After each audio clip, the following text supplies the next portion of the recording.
Hey everyone, I'm Zack Dettmore and welcome to another episode of Let's Renovate a Bathroom. Last time we got the walls closed up. We went from an empty framed box to a closed up box here. You can see we have drywall here and we have Kerdi board on the bottom, which is going to be where our tile goes. The reason there's this high band is because we're only tiling up this high. There's going to be a tape joint between the two and the drywall will come slightly so basically our tile will stop here and our drywall will come to there. So that's why we have this band around it. The reason for that is it's more historical detail in this house. Typically the tile, when you have high ceilings like that, wasn't brought all the way to the ceiling. So we thought we would emulate that with the tile install in this bathroom. The reason we're going all the way around is durability, really. If you've ever washed down an old bathroom, you know that tile is much more durable than drywall, so having on every single surface that's low down will make it easier to scrub and will make this bathroom last a lot longer. So let's talk about what we're going to do today. One of the important things about installing tile is you do want the substrate to be level, flat, plumb, straight. So our walls were really good in this house. This house had pretty good framing. This wall was relatively level and this wall was relatively level. We didn't have to do much with that. However, old houses tend to sag towards the middle and the floor in this job is also not particularly good. So what could we do? We could have fixed the framing before we got to this point, but I think the easiest thing to teach someone who's never worked on renovating a bathroom before is actually using a product called self-leveling. So it's a self-leveling underlayment. And what that does is it's basically kind of like concrete. It has a cement base, but it's much more runny and it sort of finds its own level. And by saying self-leveling, you would think you just throw it on the floor and walk away, but that is not the case. What you need to do is have some reference points and tool it around to help it find its own level, but it'll certainly level out to the point where you could tile it, but it may not be perfectly flat. So I'm going to show you in this episode how to prep a floor that's out of level using self-leveling underlayment. Then we're going to take our uncoupling membrane. We're going to be using a product called Ditra, specifically Ditra Heat. That's a product also made by Schluter Systems, who made the wallboard behind us. What that's going to do for us is a couple things. It's going to detach the tile from the house, so as the house expands and contracts, the floor can move. And it's also going to give us a place to house a heated floor cable so we can have a nice warm floor in this bathroom. The final thing it's going to do is not build up the floor too much. We're already adding self-leveling underlayment, so if we used a product that was thicker, like cement board for example, we may have more space and a bigger step to get into the bathroom. We want to try and minimize that. So standard Ditra is only 1/8 of an inch thick. What we're using is about 1/4 of an inch thick because it's got a little bit more space for that wire to be within. Either way, it's still a pretty narrow or thin substrate for tile backer. I've been using that product for over a decade with tremendous success, and that's what we're going to be using here. So let's get into it. We're going to start by installing the self-leveling underlayment, but first we have to do some preparatory measures. Because that product finds its own level, we actually have to put some sealant around the edges to make sure it doesn't flow into the holes in the floor and the different areas. So we're going to start with that. The next thing we need to do is put a primer on the floor to really help bind that self-leveling underlayment to the floor so it doesn't pop off. So that'll be the next thing. Then we're going to put some reference points in. We're going to figure out where our low point is, where our high point is, and we'll put some reference points using nothing more than screws. And I'll show you how to do that, and we're going to use those reference points when we get to the point of doing the pour. The pour is when we apply the material and spread it out. We'll make sure we know where those screw heads are so we have a nice level floor. The final thing we're going to do is put this shower pan in and waterproof the walls. Let's get into it. Let's renovate a bathroom. A build original series. Brought to you by Schluter Systems. Hey everyone, Zack Dettmore here in this wonderful bathroom remodel. A little over a decade ago, I switched over to using an all-in-one system for a couple reasons. One, because they offer a warranty with all-in-one systems like the Schluter products, but also because one person, either the tile installer or my crew, is taking full ownership of that shower system and making sure it gets installed correctly. The great thing about Schluter is they have a ton of information online or in person to train installers on how to install these things properly. They've been in the business for about 50 years, coming up with solutions for tile installers, such as their metal edge, which they're known for, but also the uncoupling membrane that we use on the floor and the heat cable that we use. But really what I think is a huge win for us as contractors is the all-in-one shower system, because that's the #1 issue I've seen for ripping out a perfectly good bathroom is because the shower pan is leaking. So by using the drain and using the wall board, we're able to sort of tie everything together. It's one monolithic piece. It's very easy to install, and it's easy to water test, so the inspectors like it as well. Finally, the other thing I wanted to touch on is the quantity of drains and drain locations. If you're doing a remodel like we are and you have to work around the existing situation, Schluter offers a ton of different drain sizes and offsets, so it's really easy to make sure you get everything lined up exactly and it looks like an intentional design. So that's sort of why I've stuck with these products, and it's definitely limited my liability. Check out their products and go online to see their educational videos. So I've sealed around the whole perimeter using a combination of expanding foam and sealant. Sealant for the small joints, expanding foam for the big ones. Now that that's cured, I'm going to apply a primer to the floor that's going to help the self-leveling underlayment really bind into the subfloor and keep it from popping up. The other thing I've done is vacuumed and cleaned the area properly so we can get good adhesion with the primer. Let's get started. So I'm going to start with the primer in the subfloor area, or in the shower area rather.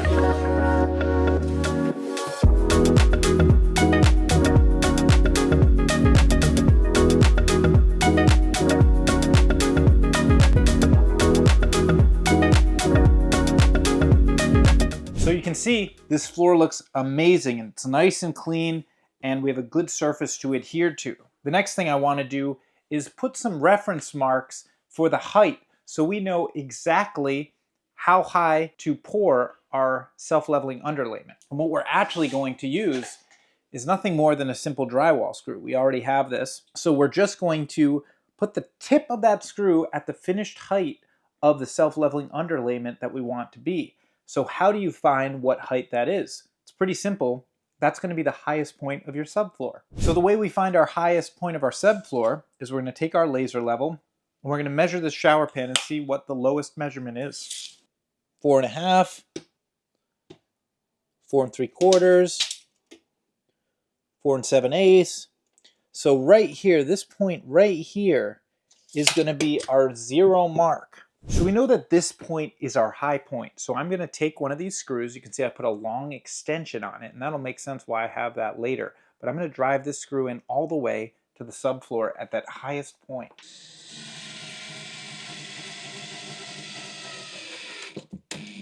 Now I'm going to take a piece of tape and wrap it around the shaft of that extension. And then I'm going to take a permanent marker and just make a mark right there. Now I'm just going to continue that mark around the total length. So I'll just turn the drill on. So now what I'm going to do is put a couple screws in and finish driving them when the laser hits that mark, and those will be my reference marks.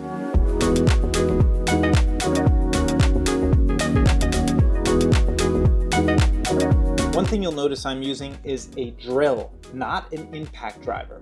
A drill has a direct connection between the motor and the chuck, which allows you to very finely adjust the screw. If you use an impact driver, it's separated by an anvil that basically slams into the driving device, and you're not able to get the finesse you will. So use a drill. If you're inexperienced with a drill, I recommend switching to the 1 setting if you have it, which is going to allow you much more control and will drive the screws slower. So now that I've done the shower pan, I'm going to do the exact same process out here in the bathroom area. Now, one thing to know is that the height of the shower pan does not need to be the same height as the shower floor. Actually, because we're going to put a shower pan in there by design, the shower pan is going to be a little higher. But let me show you a little trick I'm using. In general, old houses tend to sag towards the middle. So we've got a foundation here and a foundation here. These walls are sitting on the foundation. The middle of the house, you have a pier. Typically you have some beams. Those beams are undersized, especially as we add all the heavy things that we tend to do as we modernize houses, like kitchen islands, for example. So the middle of the house tends to sag. So what you almost always see in old houses is if you're trying to get a level floor, your high point is going to be at the exterior wall. And then it can create a bit of a step. So what I've done by doing this in 2 lifts, for lack of a better word, is this floor is a little higher than this floor. If I tried to make them both the same height, I'd have a higher step in at the door. So basically, by separating the shower area and putting it in the corner that's the highest point, I'm able to get the whole bathroom floor a little bit lower, which hopefully will give me a better transition into the hallway. Now let's level this floor the exact same way we did that one.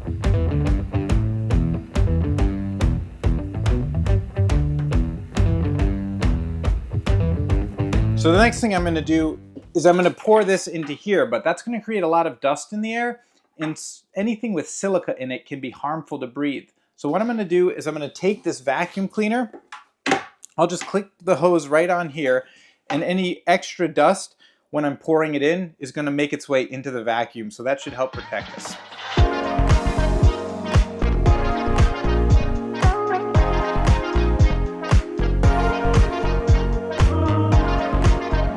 So we've got it all mixed. We're going to pour it in here, and we're going to do it slowly because we just want to cover those screw heads. We do not want to go higher, or else we'll have no reference point.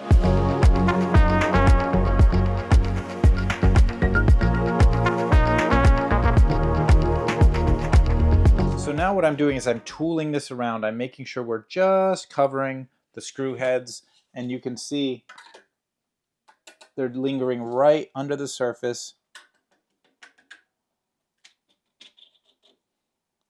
So that means we're perfect right there. Now I can work my way out to the bathroom floor.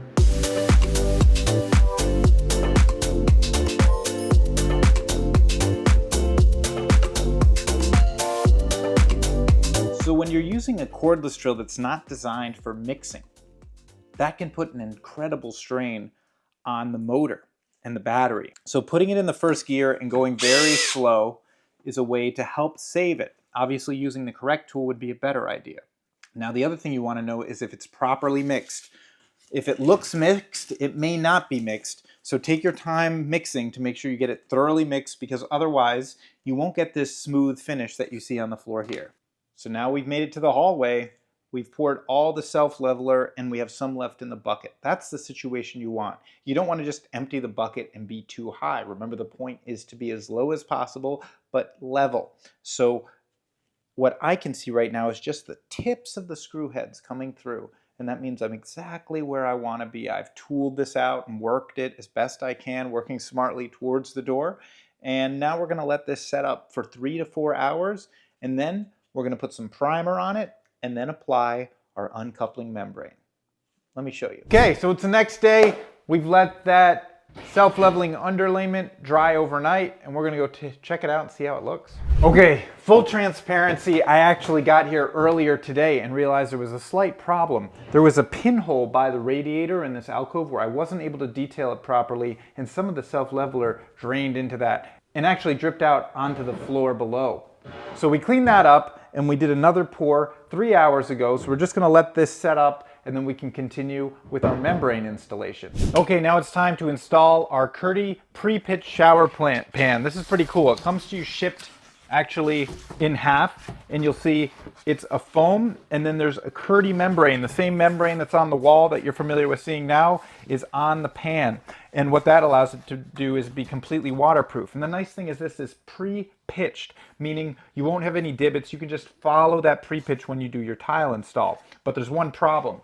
Our shower pan is 33 by 40, and I bought a 48 by 48 shower pan, meaning I need to cut this one down. Ideally, in a perfect world on your remodel, you want the drain in the center. because then you have a same perimeter height and your tiles will look better and be easier to install. Unfortunately, in my case, I had some structural beams in the way, and you may have that problem on your job too. So that just means you're going to have some unevenness, so it's important to start when you're tiling with a ripped tile, or start at the lowest point in your shower pan, cut all the other tiles, and then you can work up from there. So now what I've done is I've drawn on the floor cross lines of exactly where the center of my pipe is. And then I'm going to measure off of center of the shower pan the exact size of this. So for example, the measurement at the front is 13 1/4. So I'm going to cut off the center of the pan 13 1/4 first. So you can cut this with a utility knife because it's just foam. You could use a circular saw or a track saw. I'm actually showing it done with a jigsaw just to show you that this is actually having a pulling action. So one thing I like about that is I'm making sure I'm getting a clean cut and I'm not disturbing this membrane at all, because I really want that to be really well bonded. Even though we're going to overlap that with tape, I like to use a jigsaw, but it cuts very easily.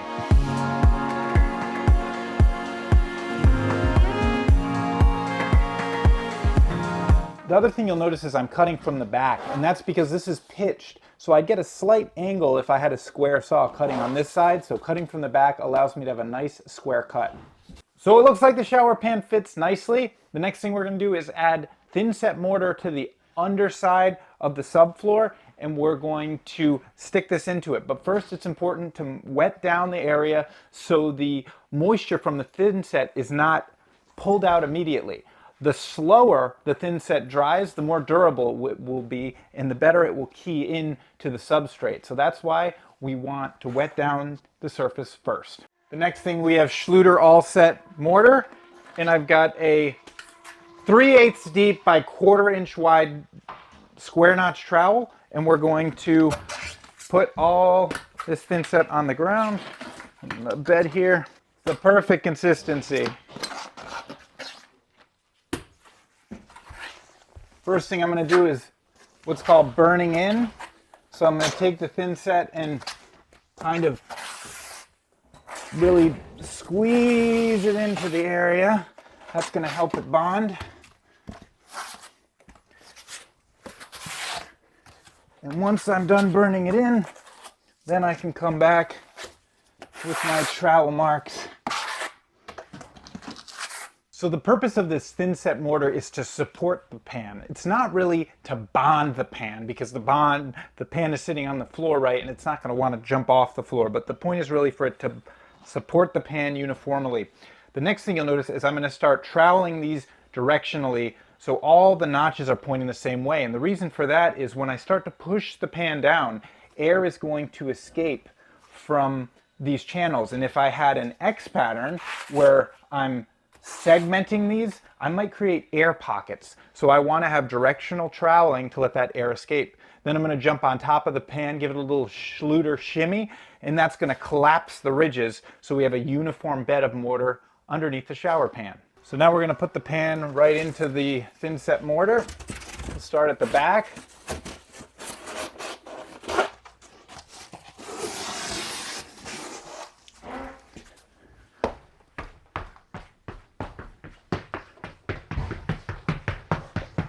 So the next thing we want to do is install this drain body. And this can be installed in a couple different ways, but how we're going to show it, because we have access from the bottom, is pressing it in from the top. Now obviously you'll need to make a hole in your subfloor, and Kerdi provides with this drain, or Schluter provides rather, with this drain, a template. So this is the hole you need to cut out in your subfloor, because if you cut the hole too big, it'll actually have lack of support. So we put some thin set in there, and I've put this sponge to keep the thin set from falling down into our plumbing. Now I'm just going to spread a lot of mortar around here and squish this into it. But first we're going to take a measurement for the pipe to get an idea of how deep that pipe needs to be. So we want to go just in, we want to bang into the top of it, which would be 2.5 inches. All right, now we're going to make the connection between our PVC pipe, which goes into our trap, and this drain body assembly. First thing we'll do is apply a little bit of this PVC primer to the inside of the drain body and to the outside of our pipe. Now let that dry. Okay, now that it's dry, we'll do some PVC cement on that. and PVC cement on that. And we're going to connect the two.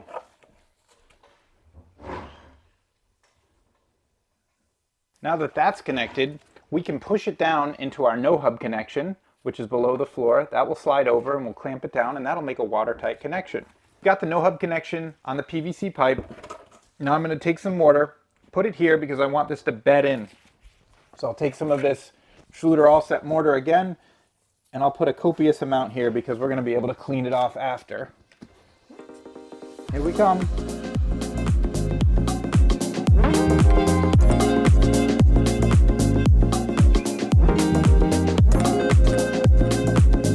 So the next thing I want to do is waterproof the connection between the drain body and the shower pan. So I'm going to use a Kerdi trowel, spread out the thin set mortar, and then I'll just take the membrane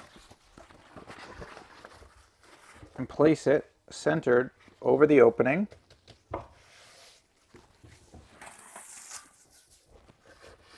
And then I'll just work the thin set in to make that connection.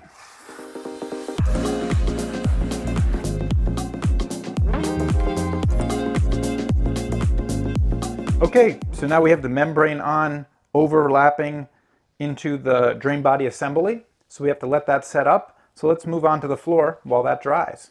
Next step, get the primer on the substrate because we're putting a adhesive backed uncoupling membrane, so we want really good adhesion. You don't have to necessarily use the primer, but I think it's a great idea just in case there's any dust particles. This is a relatively new floor. We poured it several hours ago, right? But in this case, you know, we're gonna go ahead and use the primer just to make sure we get perfect adhesion. So this has already been mixed, and we're gonna dump a little bit, doesn't take much, into our tray and spread it on.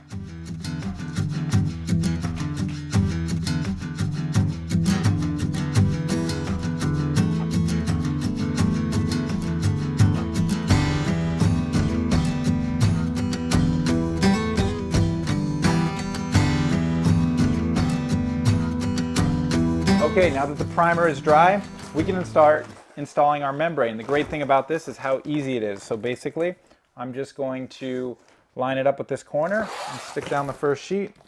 I do have a cut to make in this, and the wonderful thing about this is it's very easy to cut this stuff.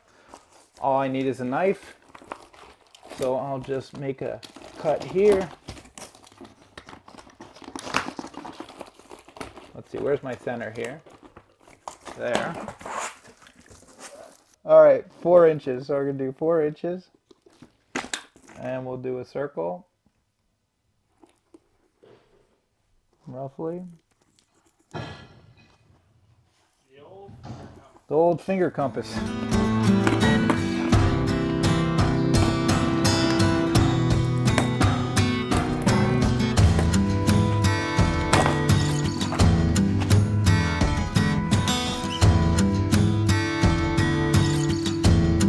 So I've got my first sheet, I've got the hole cut in it. We're just going to peel off that backing, align it in the corner.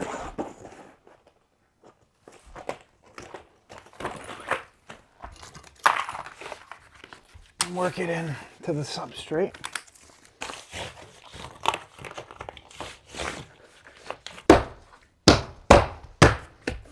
Let's do another one, eh?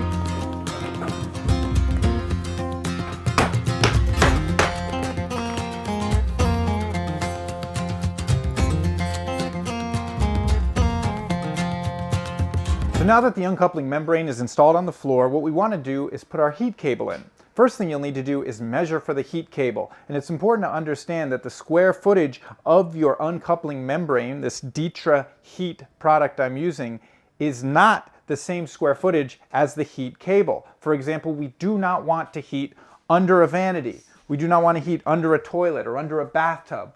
I don't think it's necessary to heat inside this closet. So what we're going to do is measure differently. We've taken the square footage of the room to do our takeoff for the uncoupling membrane, but now we want to do a takeoff for the heat cable. When I measured this room, I came to roughly 39 square feet.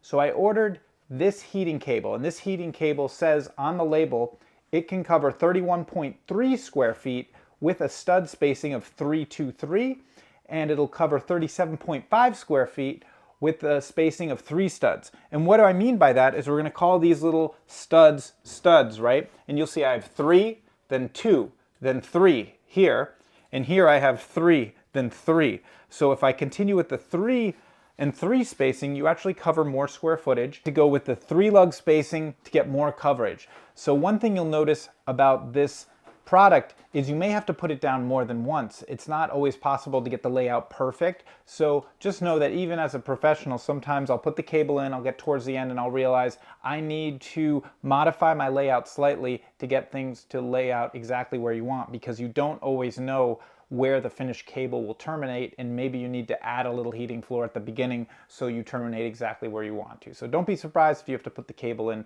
once or twice. The next thing you want to do is check the resistance on the heat cable, because you want to make sure that this heat cable is functioning properly before you tile over it, because obviously it'd be very expensive and costly to rip it up after the fact. So what you do is you test the resistance. We're at 31.7 ohms roughly, and it says on the cable 30.32 ohms of resistance is what you want to be within 10% of. So that's a good number, so we can proceed. This cable's good to go. So now we're going to start snapping in the cable, and we'll see how it ends up.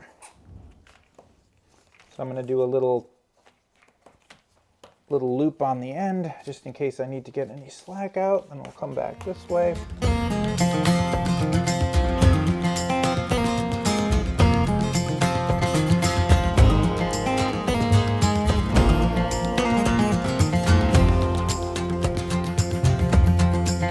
Okay, we've got the heated floor cable. You can see it goes around the vanity, it goes around the toilet. It's more than 7 inches away from the center of drains, more than 2 inches away from the walls around the perimeter, so it's looking really good. Now, I stuck a piece of this on when I started. I want to show you how hard it is, because a lot of people think a peel and stick product really isn't going to work. And you can see that it actually tears apart rather than gets unstuck to the material. And we didn't use any primer on this plywood, so it's pretty impressive just how sticky and well adhered this product is. So I'm not really worried about anything coming up, but you want to make sure that's the type of bonding you're getting. So now we've got the bathroom, all the board is up, the floor is down. Now it's time to waterproof it, because where we have seams, water can go inside, and where we have screws, water can go inside. So what we're going to do is use the Kerdi membrane. This is the same membrane that's on top of this and on the shower floor. We're going to use that same membrane and put it over the joints. And then wherever we have screw holes, we'll just put a square. You want to get this product to overlap by at least 2 inches to get it 100% waterproof. They also make little detail ones like this, so if you have a penetration that's round, for example, you could stretch one like that over and then seal around it. So it's great. In the corners, we're going to actually fold it over like that. And that's going to allow us to waterproof the outside corners and the inside corners. So it's actually going to take us a little bit of time, so let's get to work. Let's start with a screw head. I've got this trowel here, right? And this is actually a Kerdi specific trowel. And I'm just going to cover the screw heads so that I have ample coverage behind the screw. And then I'll just embed that in there and wipe it down. I'm not looking for a lot of squeeze out. I'm just looking to collapse the ridge and have full coverage behind the Kerdi. So if there's anywhere that you think it's missed, you can add a little and then grate it out. Same thing here, add a little if it's needed. There you go, pretty easy. On the joints we're going to do the same thing, but we'll use a roll of tape. So let me show you that here.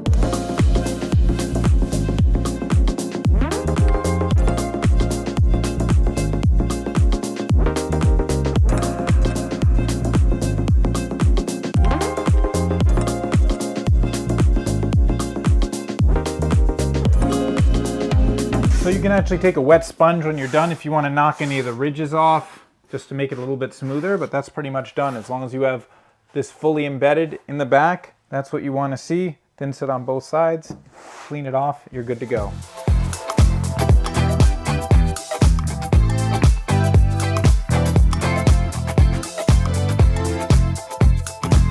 Okay, so now we've gotten most of our walls prepared and waterproofed.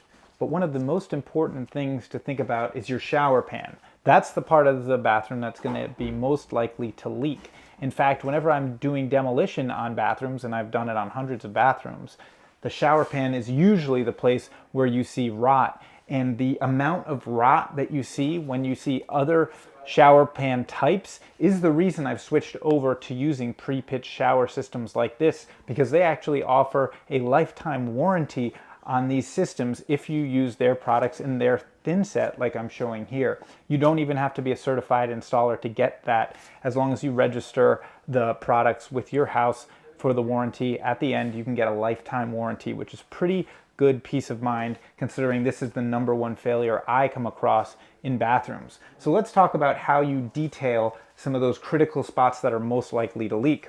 The first thing is understanding that you need a 2-inch overlap for waterproof. So that means taking this banding and putting it onto the band and up the walls. But obviously when you get in the corners, it can be complex. So they make these pre-manufactured corners that you simply place into the corners. And they have outside, inside, and some custom ones as well.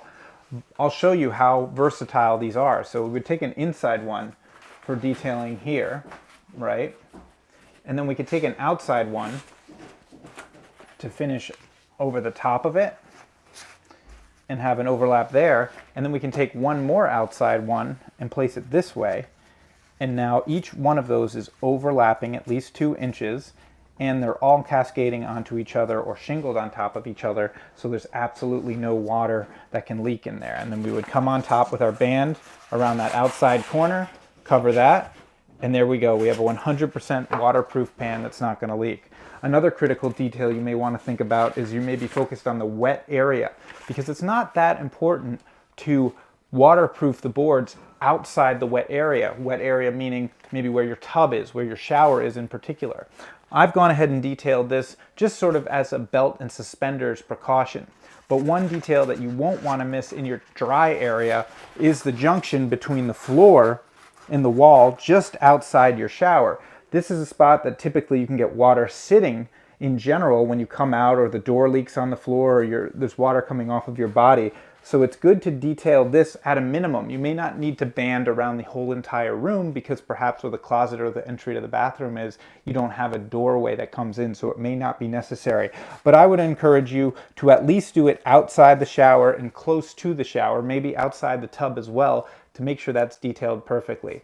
Now I'm going to start applying the thin set mortar to this. We're going to use the same Kerdi trowel. We'll apply it, we'll squeeze the membrane into it, we'll smooth it out, maybe wipe it down with a sponge, put our corners in, and then we'll move on to the next thing. So if you want to learn more about Schluter products, go to schluter.com or check out their YouTube channel. That's how I learned to install a lot of their products when I was just starting out.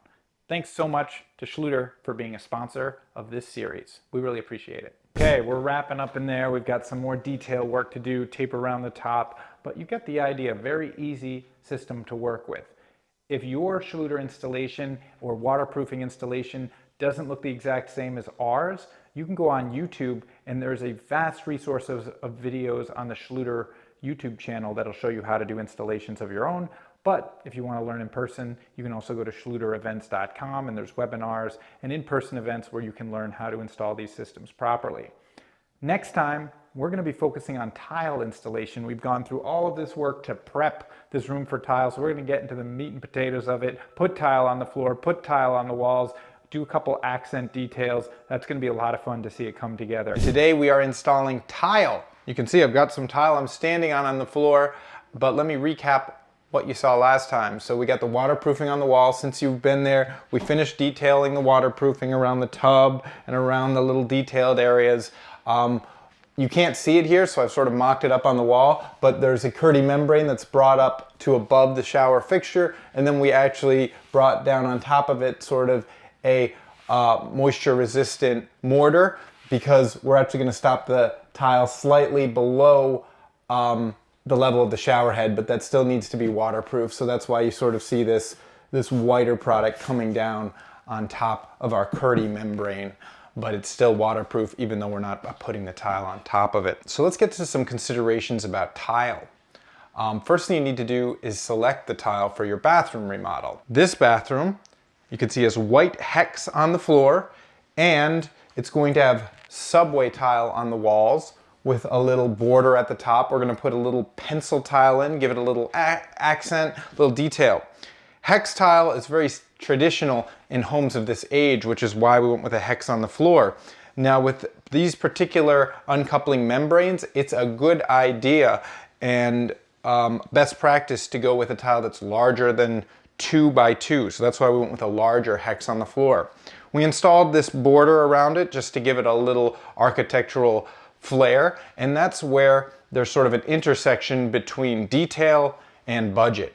So a lot of people love the way herringbone looks, for example, as a pattern. But if you put a subway tile in a herringbone versus a standard running bond or stacked, it's going to cost a different price because there's a lot more labor and wasted tile involved in installing a herringbone. You really need to know what you're doing because you're putting in the tiles at an angle. All your cuts are on the 45-degree angle. It's much more complex to weave through the corners. So if you're an amateur, you may want to pick a tile layout that's do-it-yourself friendly. Something like a running bond, which is basically a brick pattern. That's what we're going to be doing here because it's relatively easy.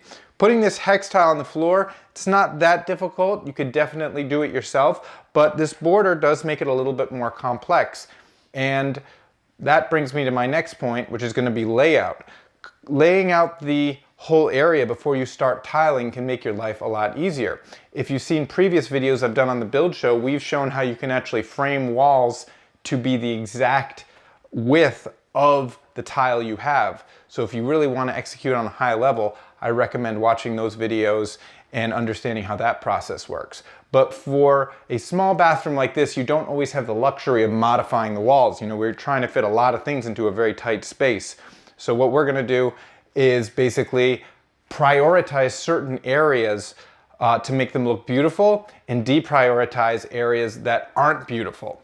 So for example, if your view is coming in the door, we probably want to prioritize this corner over this corner. So if we're going to wrap the tile through the corner, meaning it basically folds, so if you had a half tile in the corner, you'd have a half tile meeting it. You can make that happen in this corner because you're controlling the circumstance, but if you wrapped around the room both ways and they met in this corner, you don't really have control of how those two meet. So what we do is we basically pick what areas we want to look best and then prioritize and do those first. So I may want to start my tile on this wall and this wall because they're the most obvious. I may want to prioritize making this look good because it's right in your face. You may want to prioritize the area directly in front of the toilet because people will be sitting there, they'll be looking straight ahead, and you want something on that wall to be beautiful. If you have ugly cuts or substandard, suboptimal corners, try and put them in areas where they're less visible, where a towel will cover them, where a door will cover them, and it'll make your installation a little bit easier. Right now, there are more tiles to select than ever before. When I started my career, you pretty much had a 12 by 24 was as big a tile as you were going to install. And now I've installed tiles that are 5 by 10. I've installed 4 by 8 tiles in bathrooms where you're putting these panels on and you have specialized equipment to manage those tiles so you don't break them. So there's a huge range in selection and type and style, but I will impress upon you that following the trend with your tile, a tile is a very, very durable product. It's something that should last a long time. So if you are picking something that is in style right now, that is not something that will be easy to remove without destroying the whole bathroom later. I'll give you an example. If you pick a trendy toilet, you can swap it. If you pick a trendy faucet, you can swap it. The vanity you can change. The light fixtures you can change. The window treatments you can change. But the tile is very difficult, very expensive to change, and you don't want to leave an indelible stamp on when a project was done. That's why, for example, in this bathroom, we're going with subway tile and we're going with hex on the floor. That's what would have been in this house originally. And although we're not necessarily doing the period correct tile, which maybe would have a rectified edge, that tile may cost us an extra $8 to $12 a square foot more. And we're trying to keep things on the budgetary side. So we're going with a hex tile that's a little bigger in the spirit of what was here, and we're going with a subway tile on the wall that maybe has a little rounded edges, but it's also in the spirit of what would be here. And when people walk into this bathroom, it'll sort of fool the eye about how old this bathroom. You'll see that it's a different layout, but you won't necessarily know that this was done in 2024 like it was. Next thing you want to think about is your grout spacing. So if you're a do-it-yourselfer, a really, really tight grout joint is not forgiving. Also, if you are a DIYer, you have probably the expectation that tiles are all the same shape and all the same flatness. And that's unfortunately not the case. It's more common than not that there will be irregularities between the size of a tile and the flatness. A lot of them are cupped, so they're shaped like this. If you imagine they're in a kiln and they're firing, they sort of warp a little bit. So that's why it's important to have a little flexibility with your grout lines so you can play with the joints. So let's talk about laying out the bathroom floor first. As you can see here, we have this hex tile with a black border. So how did I get a similar size tile here, similar size tile there, similar? Well, basically I had to pick what my center was, and I prioritized the distance between the tub and the wall because there will be a toilet and a vanity here, and this will be sort of the area that your eyes are drawn to when you walk in. You won't really notice what's happening with the tiles over here so much because they're under the toilet and under the vanity. So I'm once again prioritizing what's most visual. The next thing is knowing that most of the time in an old house, and even a new house, the walls aren't completely parallel. So you may need to follow one wall, but if you tried to make it follow the other, you're ending up with a tapered cut, which is the case in this bathroom as well. So I prioritized the tub front and the curb front because those, once again, will be most visible. So I found the center of this area. Then I marked that line and pulled parallel off the front of the tub and the front of the curb, so I had a line here.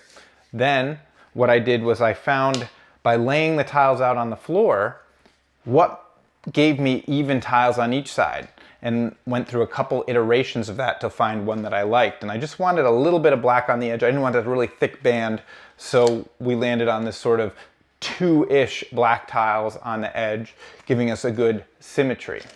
The next thing we have to do is repeat the same process in this direction. So we measured the room this way and found similar symmetry, and then we marked out a crosshair. And then basically, if we knew where our first sheet started and had a straight line to follow, we were able to basically start with this sheet, work that way, fill in these sheets, do this, and then basically work this way, then work out of the room. You always want to be planning your route when you're tiling a floor. You don't want to tile yourself into a corner or make it so that you don't have enough room for your mortar and your tools as you're working. So that's pretty much how we started the layout for this floor. And now I'll show you in the shower how we lay that out. Here I'm starting to lay out the shower pan, and the first thing to think about is the drain, right? So the drain is basically going to go somewhere in here like this, right? So what I'm going to do is I'm going to take my laser level. This is one way to do it. Check that it's parallel with the curb. And then I can adjust this so it's right in there. I'm just going to put a piece of cardboard to hold it. You can kind of already see what I'm going for here now. I'll line up this sheet. So now I've got this piece down.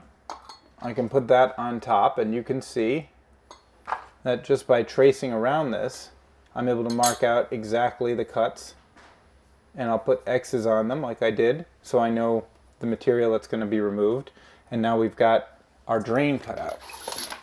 The next thing will be to cut the little pieces around the edge. That'll go in. And once we have this all detailed and fully cut, then and only then will we put the mortar on the floor and thin set all of this. So let's show you how we cut some tiles.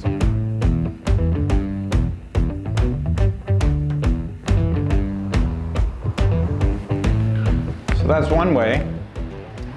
The other way will be on a wet saw, so I'll show you that over here.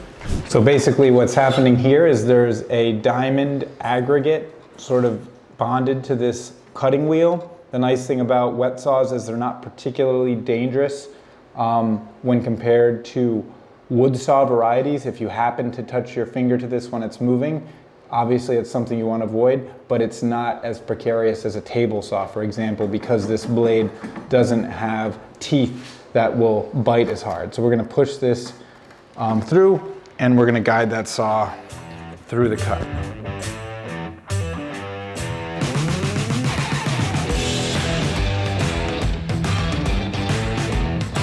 All right, it's time to mix the thin set mortar. That's the glue we are sticking the tile to the floor with. In this case, we've got a clean bucket, which we put water in. You always want to add the water before you add the dry material, because if you add the dry material first, it's going to clump up on the bottom and it's not going to mix properly, and you're going to hate yourself when you start tiling and there's lumpy bits in your trowel and it looks terrible. So what we're going to do is have a clean bucket. None of this dirty bucket stuff. Look at this bucket. You could eat out of this bucket. We could make pudding in this bucket right now if we wanted to. So now, because there's adequate ventilation, I'm not using a vacuum. I would certainly use a vacuum if I was not standing upwind of the dust. Now, once again, we're using a cordless drill with a paddle. It's better to use a larger one, which we have, but for the sake of showing that you can use any drill to do this, we're going to put it on a low speed. We don't really want to surpass 300 RPM. We don't want to whip a lot of air into the mixture. We want it to be mixed for roughly 5 minutes.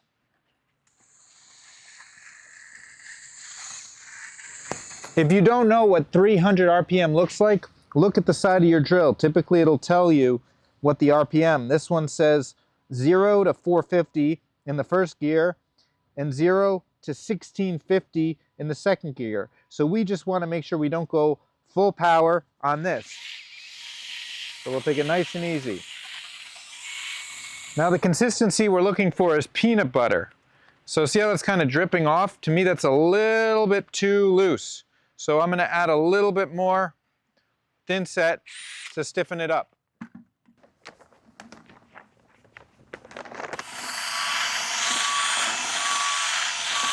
Okay, so I've mixed this for 5 minutes, 5 whole minutes. And now what I'm going to do is I'm going to remove the mixer, I'm going to clean the bucket, and I'm going to let the thin set slake. That's the word for resting, we'll call it.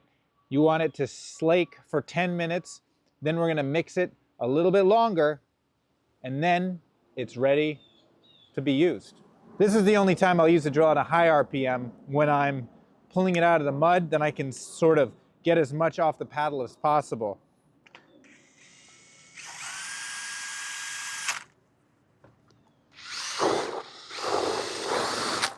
Then you get it on your boots. Next thing I'm doing is I'm gonna clean the bucket off like that.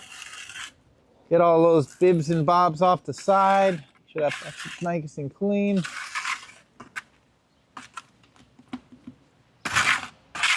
Now we're gonna wait 10 minutes.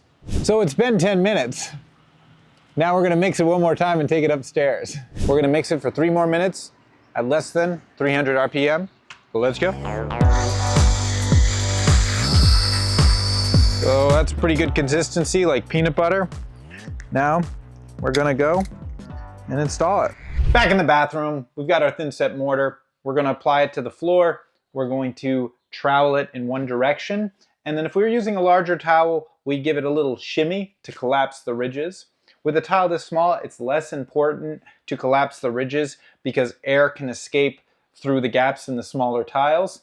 So you don't have to shimmy things around as much, but it's still a good idea to get everything directionally troweled just so you're making sure you're getting even coverage, because when you have swoops and swirls everywhere, it's not as easy to tell if you have an even layer on the floor. So let's get to it.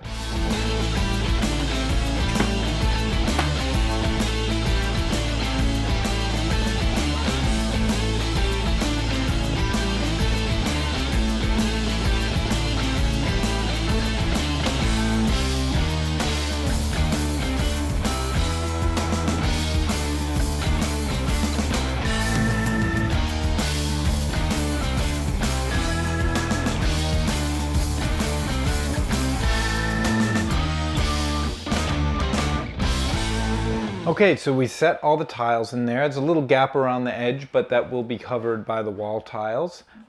Whenever you're dealing with a tile on a mesh, whether it's an inexpensive tile or an expensive tile, a lot of times the tile is not on the mesh in the correct grid. So there's a lot of spacers that we sort of wedge in to try and take that out. It can be a little bit annoying to work with the tile because you assume it's put on the mesh correctly, but that's why you saw I sort of broke them up individually to get it as close as possible. But now we're going to let this set up and then we'll work on laying out the wall next. Okay, so we've got the floor done. Next, it's wall time. What we want to think about wall is layout, like I talked about earlier. These tiles can be set a couple of different ways. They can be set pushed together with the self spacers. If you see, these edges have little protrusions, so those actually act as a 1/16 of an inch spacer, or you can add your own spacers in between. My preference, honestly, would be to add spacers between, but for the sake of showing a more DIY friendly approach, I think having no spacers actually will make it an easier install. The only caveat being if you get offline or you start to sort of create undulations, then you're going to sort of have very little forgiveness. So you may end up having to take this to the wet saw and grind off these spacers or make the grout spacing a little bit larger to accommodate for that. But we're going to proceed with no spacers for this just because I think that's what most people are going to do. The next thing to think about is layout, right? So I already mentioned that you want to prioritize what's most visible. So we're going to start on this wall and we want to think about how do we know where to put the tile on the wall. Do we start here? Do we start here? Do we start here? Do we start at the bottom? So there's a couple different schools of thought. The first one is put a ledger board on the wall, meaning a piece of wood that's level, and then you can just start your tile right off of that and go up. The problem is, if you're not good about making sure there's no thin set stuck behind, you can have like a little undulation. So I think for the sake of making this DIY friendly, I think it makes sense to cut the first row, sort of scribe it to the undulations in the floor, and then tile right off of that, because then it may take a little bit more time, but I think in the long run it'll save people time because they won't have to sort of scab in that bottom piece after the whole wall is done and maybe have a little bit of a kick out at the bottom. So that's how I'm going to encourage you to start. So we're going to basically start at the bottom, and it's pretty easy for me to figure out my start point. What I did was I set up this laser. You see this green line? This is a laser level line, right? And I measured down to the floor. And right here you can see I'm getting 6 1/8 inches.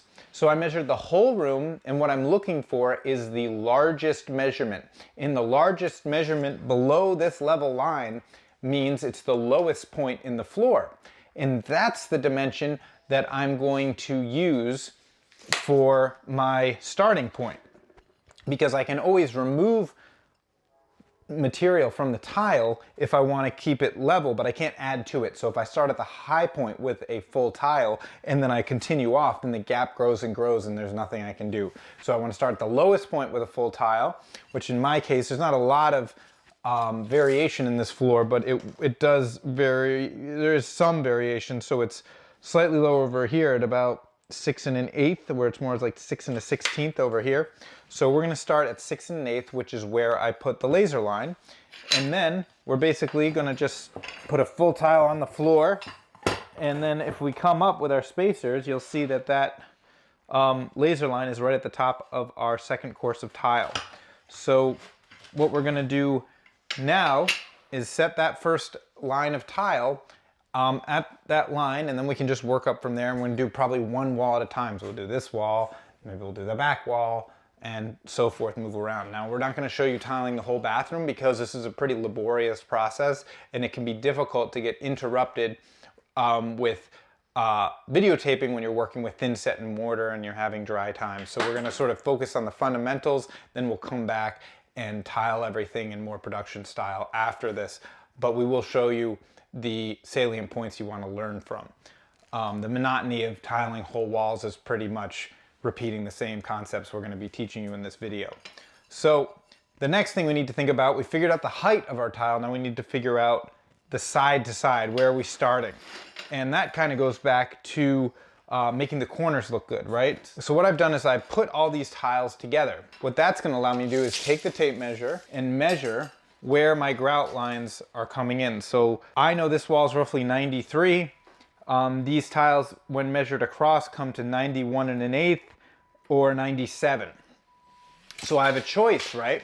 Whenever you have a corner, the ideal situation is gonna be a full tile butting into a full tile, right? That's what you want. And then in a running bond, you're gonna have a half coming into a half.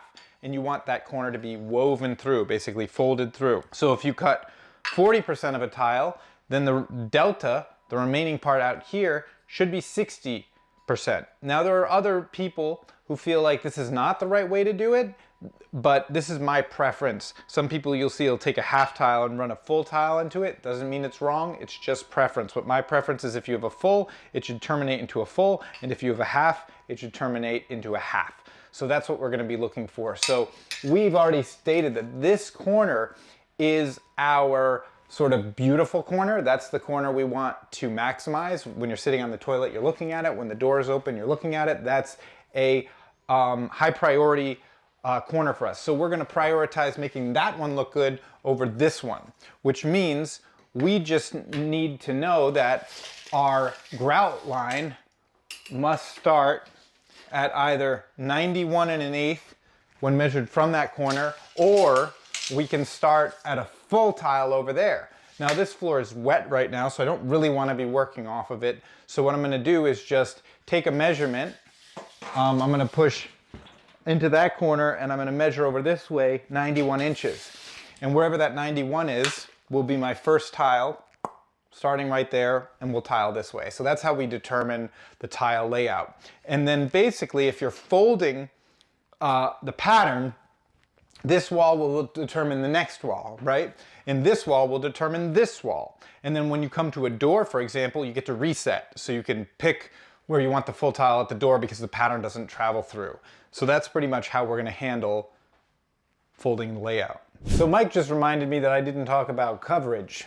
So let's talk about coverage. So you want roughly 90% of the tile covered. That means embedded in thin set in a wet area. In a dry area, how much do you want? 85. 85% you want in a dry area, according to Mike, who's right. The next thing I want to talk about is trowel size, right? So if you're doing a very large tile, you might use a half by half. See that? That's a half by half by half. This is a V-notch trowel, so I don't even know why we have this here, but we're gonna use quarter by quarter for the subway on the wall. And the other thing to think about when spreading your thin set on the wall is, are you back buttering?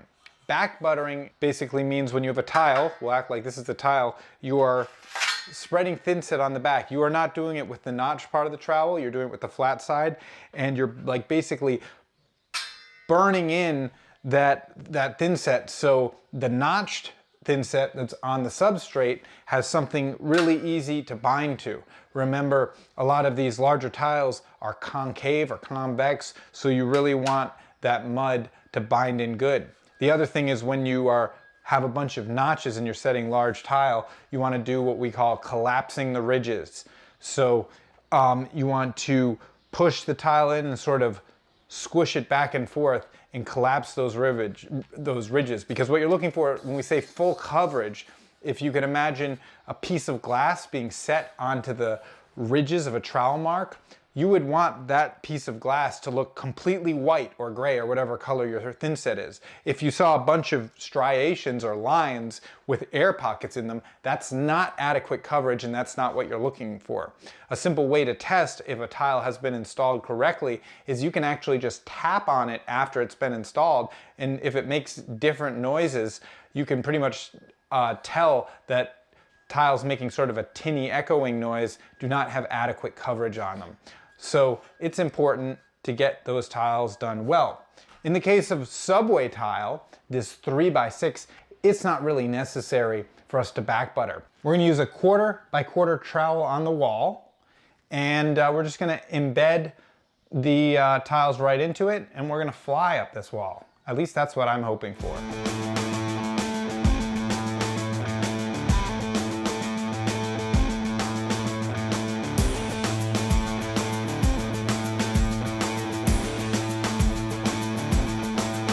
So typically I would continue to tile this wall all the way up, but it's pretty repetitive work. So I just wanted to show you how simple it is. You just stack these tiles one on top of another, spread just a little bit of thin set at a time. You don't want that skinning over and getting hard. You want to work with fresh thin set that's applied to the wall.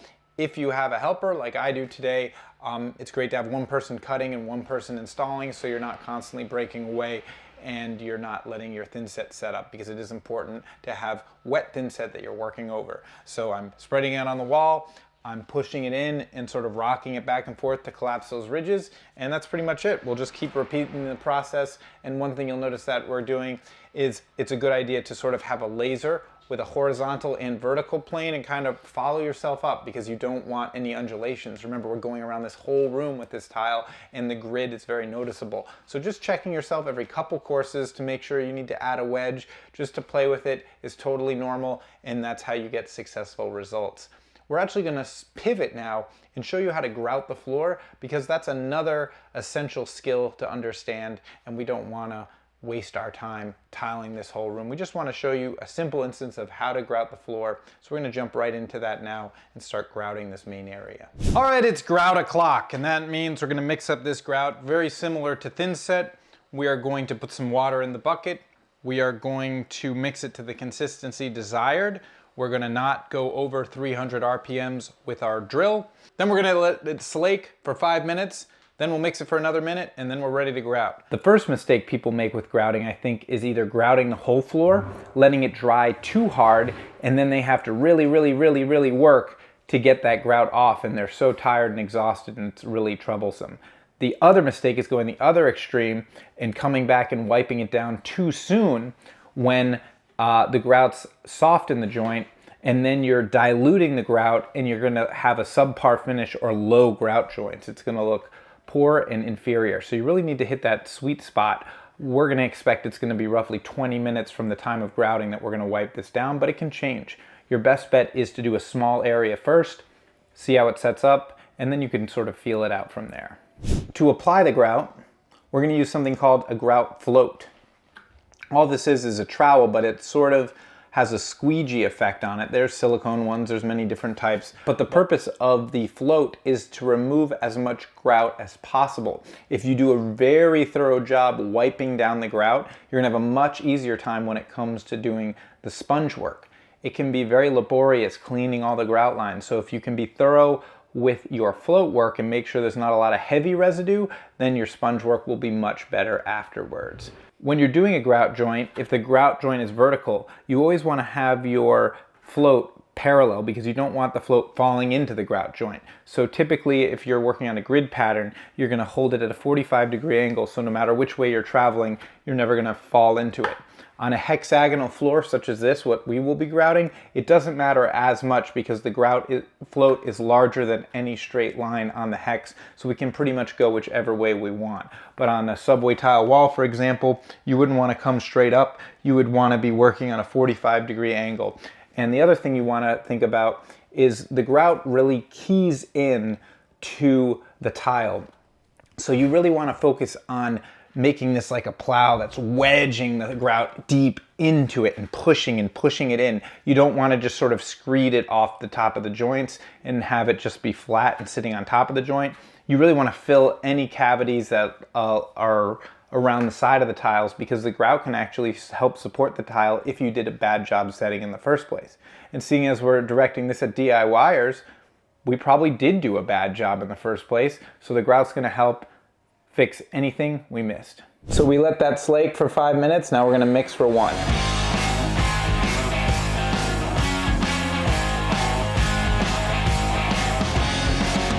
Okay, I've cleaned the floor off. Now we're going to apply some grout. So I'm just going to scoop it out. You can see how I'm pushing it in. So I'm on a hard angle and I'm really pushing it into the joint.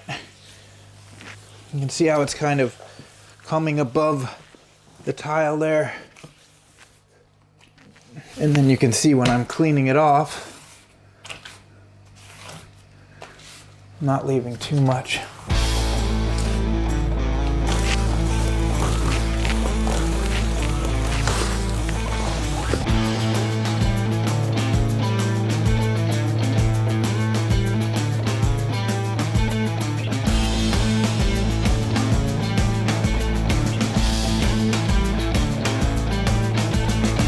All right, so now it's time to wipe down the grout. I've started here. I've got some clean water. I'm wringing out my sponge very well so it's as dry as possible. And then I'm just working across the top. I'm not pushing hard. I'm trying to not dig the grout out. I'm just working across the top. And then when I come for my final clean, I'm gonna clean the sponge and I'm actually gonna work directionally.